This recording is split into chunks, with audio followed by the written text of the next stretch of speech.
नाजरीन, रुपये पैसा में आपको खुश आमदीद कहते हैं। मैं हूं अली नासिर। कराची की बारिशों की तबाहकारियाँ जो हैं उनका किस तरह से आपको बयान करें। प्रोग्राम मईशत पर है, इसलिए माशी तौर पर बात कर लेते हैं। शोबा तहकीक मुझे बताती है कि तकरीबन 450 मिलियन यूरो फी दिन नुकसान रहा है जीडीपी को पाकिस्तान के इन बारिशों की वजह से। यह है माशी तखमीना। आप यूरो ले लो, डॉलर ले लो, जो भी ले लो, जो कम से कम आप इस्तेमाल करना चाहते हो कर लो। 30 दिन तो कम से कम मुतासिर रहा है कराची बारिशों की वजह से। शहर बंद रहा है, मामलात ज़िंदगी मुतासिर हुए, दुकानें, मार्केटें, यहाँ पे कोई कारोबार नहीं हो सका, गाड़ियाँ ख़राब हुई हैं, गाड़ियों को नुकसान पहुँचा है, अमलाक को नुकसान पहुँचा है। अगर सिर्फ तखमीना लगा दिया जाए, अभी लोग कह रहे थे साहब के कराची के पौश इलाकों वालों को बड़ी तकलीफ हुई, तो मैं उनको बता दूं भाई कराची के पौश इलाके बेचारे कब से सफ़र कर रहे हैं। ये सिर्फ चंद साल है जो डीएचए और क्लिफ्टन के लोगों को थोड़ा सा सुकून मिला था, जब एक बाकायदा तौर पर मुहिम चलाकर एक निज़ाम बनाया गया था निकासी के लिए। सड़क के बीच में यकीन करें इन्होंने ड्रेन्स बनाई थी। क्या करते, मजबूरी थी, पहले निज़ाम वज़ा नहीं किया गया था और लो लाइंग एरियाज बहुत हैं डिफेंस में। क्लिफ्टन में इतने नहीं हैं, लेकिन डिफेंस में बहुत ज़्यादा लो लाइंग एरियाज हैं। डिफेंस में क्लॉगिंग इस वजह से नहीं हो रही कि वहाँ पानी की गुजरगाहें रोकी गई हैं, लेकिन क्लिफ्टन में अमूमन ये हम देखते हैं कि जहाँ जहाँ नाला बह रहा था वहाँ पर किसी ने अपनी पार्किंग बना ली, किसी ने वहाँ पर कोई तामीरात कर ली, कच्ची आबादियाँ बसा दी गई। कच्ची आबादियाँ बसाना बड़ा ज़रूरी होता है सियासी तौर पर। लोग बोलते हैं ना कच्ची आबादियाँ पौष इलाकों के साथ क्यों होती हैं। अच्छा, अमीर लोग हैं या जिसे आप कहते हैं अपर मिडिल क्लास लोग हैं, ये वोट दे के अपना नुमाइंदा ले आएंगे, पढ़ा लिखा आदमी होगा, उससे ये अपने काम कराएंगे। तो साहब हमारे मुल्क के अंदर ये जो जाहिल जोहला हैं, वडेरा मलिक चौधरी कल्चर है, ये कैसे चलेगा। तो हर पौश इलाके के साथ एक कच्ची आबादी बसाई जाती है, फिर वहाँ के मकीनों को ख़ास तौर पे ऐसे इलाकों से लाया जाता है जहाँ पर अपनी सियासी, जैसे आप कहते हैं मशहूरी ज़्यादा हो, वहाँ लाके बसाते हैं आहिस्ता आहिस्ता करके। जैसे क्लिफ्टन देख लें तो क्लिफ्टन के साथ आप देखेंगे शाह रसूल कॉलोनी है, क्लिफ्टन के साथ नीलम कॉलोनी है, और अगर आप डिफेंस की तरफ आएंगे तो दिल्ली कॉलोनी। ये पुरानी आबादियाँ हैं, लेकिन इनको एक तरह से जम करने की कोशिश की गई है। चैंडियो विलेज है, तो पंजाब कॉलोनी है। यहाँ के जितने रिहायशी हैं ये बड़े अच्छे लोग हैं, लेकिन बिलखुसूस इनको मिक्स एंड मैच किया गया अमीरों के साथ, ताकि ना अमीर की गरीब के साथ कोई मुशाबियत हो, ना उनका नुमाइंदा इनके काम आ सके, ना इनका नुमाइंदा उनके काम आ सके। ये एक कराची के अंदर एक बड़ा ज़बरदस्त किस्म का गेम खेला गया। हर पौश इलाके, हर पढ़े लिखे एरिया के साथ एक कच्ची आबादी आबाद कर दी गई है, ताकि ना कच्ची आबादी वालों को कोई फ़ायदा हो सके, ना पढ़े लिखे अमीर लोगों को कोई फ़ायदा हो सके। नुमाइंदा कन्फ्यूजन में रहे, मैं किसको सर्विस दूं। और आप देखें ये पूरे कराची में यही पॉलिटिक्स है। मैं डीएचए और क्लिफ्टन की ज़्यादा इसलिए बात की है क्योंकि यहाँ पर अमीर लोग रहते हैं और उनकी आंखें खुली हैं, तो इस बारे में हम बात करेंगे। लेकिन एक छोटा सा ब्रेक लेते हैं, ब्रेक के बाद वापस आते हैं, अपनी गुफ्तगू जारी रखें।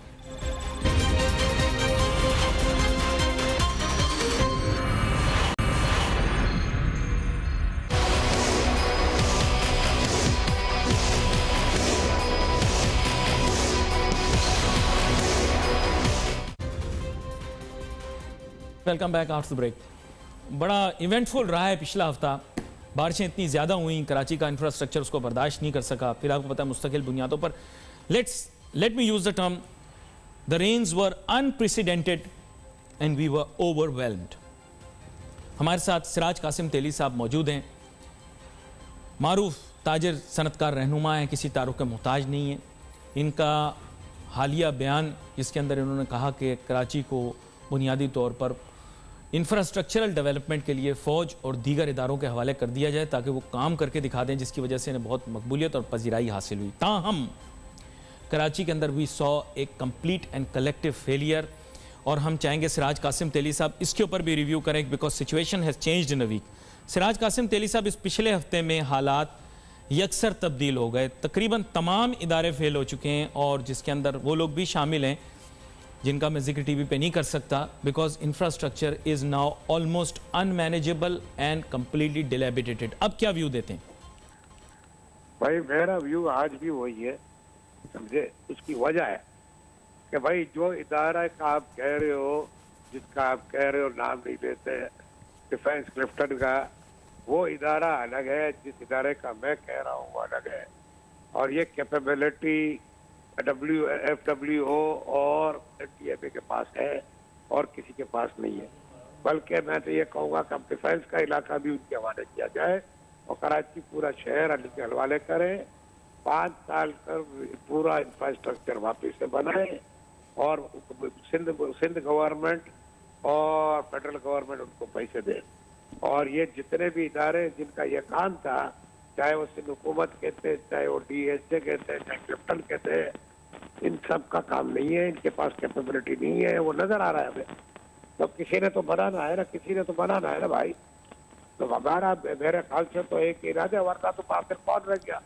The chief minister of Sindh says, give me $10 billion and I can get this done. भाई मेरी बात सुनो, 12 साल तो हमने दिए ना, तो 12 साल में $10 बिलियन से ज्यादा ही खर्च कर दिए। वो कहाँ गए? अब मुझसे मैं इस बहस में नहीं पढ़ना चाहता, ना मैं कोई सियासत करना चाहता हूँ। मैं सिर्फ ये रिक्वेस्ट करना चाहता हूँ कि कराची, जिसको ये इंडस्ट्रियल हब कहते हैं, ये इंडस्ट्रियल हब नहीं है, कराची ही पाकिस्तान है। और कराची नहीं होगा तो पाकिस्तान नहीं होगा, ये दिमाग में सब डाल दें। जितना रेवेन्यू हम देते हैं, जिसके बलबूते पर मुल्क चलता है, तो अगर ये इसको खराब कर देंगे, ये सोने का अंडे देने वाली मुर्गी है, और मुर्गी को ही काट देंगे तो ये मुल्क कहाँ से चलाएंगे? तो अब ये सब बेकार बातें, पुरानी बातों को छोड़े, अब नए कसम खाएं, नया ऐड करें और आगे बढ़े। नहीं, लेकिन अब बात यह है कि लिमिटेशंस है ना, हर इदारे की एक लिमिटेशन होती है। जाहिर बात है, in the era of civil administration we can not ask the establishment to step in and take over responsibilities of the civil administration. उनकी भी अपनी limitations हैं, और जाहिर बात है वो अगर अपनी भाई मेरी बात सुनो, I can also speak a lot of English. Sir. Understand that? And this is force majeure. And once there is force majeure, all these systems of yours do not matter. You have to make a survival. It's the question of survival. And if you don't want to survive, that's a different issue. ये सारे excuses है। नीयत होनी चाहिए, इन्नमल अमालु बिन्नियात। नीयत होगी सब ठीक होगा, नीयत नहीं होगी कुछ नहीं होगा। ठीक हो गया? सर मैं आपको बताऊं, मैं अंग्रेजी में बात क्यों करता हूं। वजह यह होती है कि बुनियादी तौर पर जो सुनने वाले होते हैं ना, वो अंग्रेजी बोलने वाले को थोड़ी ज्यादा तरजीह देते हैं हमारे मुल्क के अंदर। अगर उर्दू में बात करें ना तो वो या सुन लो मेरी बात। जी जी, अगर जो अंग्रेजी बोलने वाले को ज्यादा तरजीह देता है, तो मेरे हिसाब से वो आदमी सही नहीं है। ठीक है, वो उसको अंग्रेजों के पास जाके रहना चाहिए। भाई हम इस मुल्क में पैदा हुए हैं, इस मुल्क की जबान उर्दू है, अंग्रेजी हमको भी आती है, मगर हम कोशिश करते हैं उर्दू में ज्यादा बोले, इसलिए कि वो सही नहीं है। हम अपनी जबान को अगर ये इतनी छोटी छोटी चीजों को लेकर हम बैठे हैं, इसीलिए तो हम आज 70 साल बाद भी इधर इस प्रॉब्लम में बैठे हुए। आप समझे मेरी बात? अब मुझे ये बताएं, अब मुझे बहस नहीं है, आपकी मेरी बहस नहीं है। मुझे जो कहना था कह दिया, सबने सुन लिया। बहुत बहुत मेहरबानी, अल्लाह हाफिज। जनाब सिराज कासिम तेली साहब ने भी बड़ी गहरी बातें की, अच्छी बात उन्होंने बताया कि जनाब वाला जिस तरह के हालात हैं यहाँ पे सर्वाइवल जो है इट इज़ की। लेकिन मैं हमेशा ये कहता हूँ, मुझे बिल्कुल इसमें तफरीक का शौक़ नहीं, मैं तकरीबन तमाम ज़ुबानें ही बोल लेता हूँ और बड़े अच्छे तरीके से बोल लेता हूँ। लेकिन मैं ये कहना चाहता हूँ कि by and large we need to understand the problem has become a very grave problem. The solution lies with us. अच्छा, मैं लोग मुझे अमूमन कहते हैं सोल्यूशन बताएं, चले मैं बहुत मुख्तसरन आपको बताता हूँ। मसला ये नहीं है कि बारिश कितनी हुई, बारिश हो गई, ये तो कुदरती अमल था। मसला ये है कि उसकी निकासी ठीक नहीं हो सकी, और निकासी के बाद किसी ने कराची में, किसी ने, माइंड यू, किसी ने भी कराची के अंदर यह सवाल नहीं पूछा कि इतनी बारिश आई, इसका इतना पानी आया, इसको हम कहीं जखीरा कर लेते तो कराची की तकदीर बदल जाती। पानी जो है, water scarcity is an impediment to the progress of the city, पर किसी ने इस बारे में नहीं सोचा। लोग बोलते हैं जी पानी जखीरा करेंगे तो कहां करेंगे। ब्रेक के बाद वापस आते हैं, मैं आपको बताऊंगा शहर के बीचों बीच ऐसी जगह मौजूद है जहां पर आप पानी जखीरा कर सकते हैं, लेकिन इस कौम में, इस मुल्क में, इन लोगों में विजन नहीं है। बतौर कौम भी हम में विजन नहीं है, बतौर सियासी क़यादत भी हमारी सियासी क़यादत में विजन नहीं है, विजन है ही नहीं। मैं वापस आऊंगा, आपको बताऊंगा। Let's take a short break.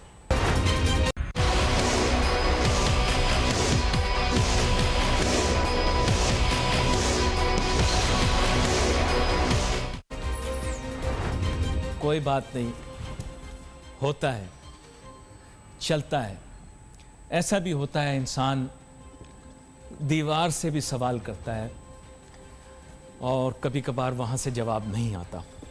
और कभी कभार बड़े बुजुर्ग कहते हैं कि दीवारों के भी कान होते हैं। इंसान बोले तो एहतियात से बोले। मेरे देखने वाले, सुनने वाले, मैं उनका बड़ा एहतराम करता हूँ। शायद उन मुनफरिद लोगों में से हूँ जिनको अमीर बाअसर लोग भी सुनते हैं और गरीब मुतवस्सित तबके के लोग भी सुनते हैं। उसकी वजह यह है कि मैं हमेशा कोशिश करता हूँ कि अवामी मुफादात को भी सामने रखूँ, मुल्क के उन तबकात के मुफादात को भी सामने रखूँ जिनके सरमाए की वजह से मुल्क का सनती तिजारती पहिया चलता है। ये ज़रूरी है। मैं आपको बताऊँ, एक फ़िल्म मैंने देखी, आजकल तो इन्होंने कहा हुआ है भाई कि बैनुल अक़वामी जो कंटेंट होता है उसका जिक्र ना करें, लेकिन अदाकार बड़े मशहूर देव आनंद साहब, उनकी एक फ़िल्म देखी, उसमें उन्होंने एक डायलॉग बोला।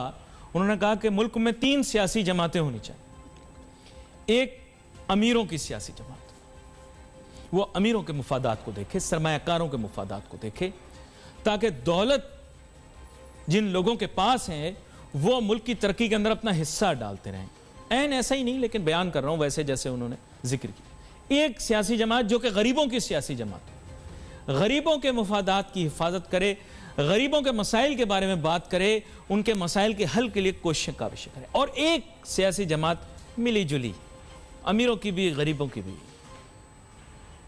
ताकि नए ख्यालात पैदा हो सके, नए नज़रियात सामने आ सके। एक राय है, मैं इससे इत्तेफाक करूं, इख्तिलाफ करूं, मैंने आपके सामने एक मज़ेदार बात कर दी। एक दौलतमंद लोगों की जमात, एक गरीबों की जमात, एक मिली जुली अमीरों की भी गरीबों की भी, डाइवर्स, ताकि मुख्तलिफ आरा आती रहें, अवाम के मसाइल के हल के लिए काम होता रहे, खवास यानी कि ख़ास लोगों के भी मसाइल के हल के लिए काम होता रहे। ताकि आज जो एक हम देख रहे हैं कि clash within society take place कर रही है, जहां एलिट भी सड़कों पर आ गई है, एलिट भी प्रोटेस्ट कर रही है, एलिट में भी इश्तियाल पाया जा रहा है। जिस तरह का गुस्सा हमने कल CBC में देखा प्रोटेस्ट करते हुए, प्रोटेस्टर्स के अंदर ये वो लोग हैं जो पढ़े लिखे लोग हैं, अपर मिडिल क्लास से ताल्लुक़ रखते हैं, अपर क्लास से बिलोंग करते हैं। हैरान कुन रहा, तमाम अखबारात ने, तमाम ज़राए अबलाग के TV चैनलों ने, सब ने रिपोर्ट किया, उसके मुताबिक दिखाया आगही कहाँ कहाँ आ गई। लेकिन ये आगही तो पैदा हो गई, लेकिन मसाइल के हल के लिए हमेशा याद रखें विजनरी लोगों की ज़रूरत है। मैं ब्रेक पर जाने से पहले आपको कह रहा था कि ये सारा पानी जो हमें दिखाई दे रहा है कराची शहर के अंदर, मसला ये नहीं है कि बारिश हुई, मसला ये नहीं, कतई नहीं, ये तो कुदरती अमल है, बारिश होगी। इसके पीछे अवामिल हो सकते हैं जिसके अंदर मौसमियाती तब्दीलियाँ हैं, माहौलियाती आलूदगी है। उसको एड्रेस करने के लिए आपने क्या किया? मैं पूछता हूं कराची वालों, आपसे पूछता हूं। मैं आज मैं पूरे पाकिस्तान से नहीं पूछ रहा, पहले मैं आपसे पूछ रहा हूं। आपने हल का तलाश किया, आपने कहा साहब हम एक दरख्त लगा देंगे। कोई नीम का दरख्त लगा रहा है, कोई गजरे का दरख्त लगा रहा है, हाँ, कोई दरख्त लगा रहा है, कोई दरख्त लगा रहा है, साथ में फेसबुक पे सेल्फी भी लगा रहा है। Oh I am planting a tree. एक दरख्त आपने लगा दिया। कराची के माहौलियाती मसले को, कराची की मौसमियाती तब्दीली को रोकने के लिए करोड़ों दरख्त लगाने पड़ेंगे। कोई साइंसदान, कोई इन्वायरमेंटल इंजीनियर आ जाए, मुबाहिसा कर ले, मैं साबित करके दिखा दूंगा। I am not a scientist, this is something very basic. कोई भी अहले बसीरत यह बात बता सकता है कि एक गाड़ी का धुआं, महज एक गाड़ी का धुआं जो है, उसको काउंटर करने के लिए कितने दरख्त लगाने पड़ते हैं। आपको पता है इस बात का? आप एक दरख्त लगाकर एक ब्रांड न्यू गाड़ी लेकर घर आ जाते हैं। उस ब्रांड न्यू गाड़ी से निकलने वाला धुआं एक दरख्त से पूरा नहीं होगा। शायद 1 एकड़ पर आपको दरख्त लगाने पड़े, 4000 मुरब्बा गज पर, स्क्वायर यार्ड्स पर आपको घर जो माजरत के साथ दरख्त लगाने पड़ेंगे, फिर जाके ये धुआं शायद अब्जॉर्ब हो। मैं नहीं कह रहा, इंटरनेट के ऊपर तहकीक की है, हो सकता है गलती हो, कमी बेशी रह सकती है, आप पहले बसीरत हो। फैक्ट्रियों से निकलने वाला धुआं क्या आपके ख्याल से एक दरख्त पी जाएगा? दरख्त लगाना पड़ा, नेकी का काम है, करना बहुत जरूरी है, लेकिन करोड़ों दरख्त लगाने पड़ेंगे। इसके लिए मुहिम चलानी पड़ेगी। 10, 20, 100 दरख्तों से काम नहीं चलेगा। माहौलियाती और मौसमियाती तब्दीली इसका जिम्मेदार है। 90 साल रिकॉर्ड ऐसे ही नहीं टूटा, लेकिन किसी में विजन नहीं, किसी ने बात नहीं की कि कराची में माहौलियाती आलूदगी कम करो। किसी एक बंदे को आपने सुना कि माहौलियाती आलूदगी की वजह से हो रहा है? सारी दुनिया चीख चीख के बोल रही है पाकिस्तान ने अपना माहौल बर्बाद कर दिया, दरख्त काट दिए। किसी ने बात की? नहीं। पानी इतना सारा आया, बारिश आटा तो पानी आटा, और सारा का सारा समुद्र में जाटा। उसको कहीं जखीरा करने की बात की। कराची में तो जगह ही नहीं है, शादी हॉल बनाने के लिए सारी जगह तुम्हारे पास, पानी जखीरा करने के लिए जगह नहीं। तो ये शहर के बीचों बीच जो मलीर नदी बह रही है, इसमें बंद बांध दो, पानी को बचा लो। कराची के, मैं आपको बता रहा हूं, 20 से 30 साल का पानी का जखीरा जमा कर सकते हो आप। जगह बहुत है, जमा कर लो, स्लो स्लो करो। ऐसे तो नहीं कि आज के दिन में कर लोगे। लेकिन किसी ने सोचा, oh no no no no, tree plantation, English, Facebook, तस्वीर, सेल्फी। किसी ने बात की? नहीं, किसी ने बात नहीं की। पानी जखीरा किया जा सकता है। मलीर नदी यहां पे बहती है, सबकी नजरों के सामने बहती है। कासुए पर पानी आता है, कोरंगी क्रॉसिंग पर पानी आता है। यहां बंद बांध दो, छोटा सा यार तालाब बना लो, पानी बचा लो। नो, अहले बसीरत नहीं है। पूरा लियारी एक्सप्रेसवे पर जाएंगे घूमने के लिए, पीर बाबा की हाउसिंग सोसाइटी देखने के लिए है, रोज जाएंगे, घूमने जाएंगे, सैर करने जाएंगे। तो यार लियारी नदी के अंदर तुम नहीं कर सकते, सारे शहर का कूड़ा वहां डाल रहे हैं। बहुत भाई, बहुत कमाल, शाबाश। इन बातों पे तो मैं आपको सलाम पेश करता हूं। ये अहले कराची को मैं बोल रहा हूं, एहलियाने कराची को, भाई आप भी कोई जिम्मेदारी का एहसास करो यार। जब हमारी सियासी क़यादत नहीं कर पा रही, जब हमारे शहर का बल्दियाती निजाम नहीं कर पा रहा, तो आप प्रपोजल डाल दो। नहीं दिख रहा आपको लियारी नदी? नहीं दिख रही क्या? यहां पे बंद बांधो, पानी बचाओ।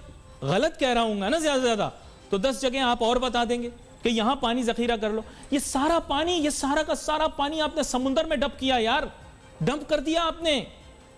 अहले बसीरत बनो। किसी बिजनेसमैन ने बात की? No no, not a single businessman talked about saving all this water in Lyari और मलीर नदी। Nobody, nobody. लोग कहते हैं अंग्रेजी में बात करूं, उर्दू में बात करूं, बात के मतलब तो नहीं तब्दील हो जाएंगे यार। चीखो पुकार करता हूं रोज आके, ताकि लोग बात सुने। लोग सुनते हैं, यकीन करो, इतना सुनते हैं मैं हैरान हो जाता हूं। इस्लामाबाद में लोग सुनते हैं, रावलपिंडी में लोग सुनते हैं, कराची में लोग सुनते हैं, लाहौर में सुनते हैं, पिशावर कोयटा में सुनते हैं, Babusar top, Lulusar top के ऊपर लोग सुनते हैं। सुनते हैं बस, करते कुछ नहीं है।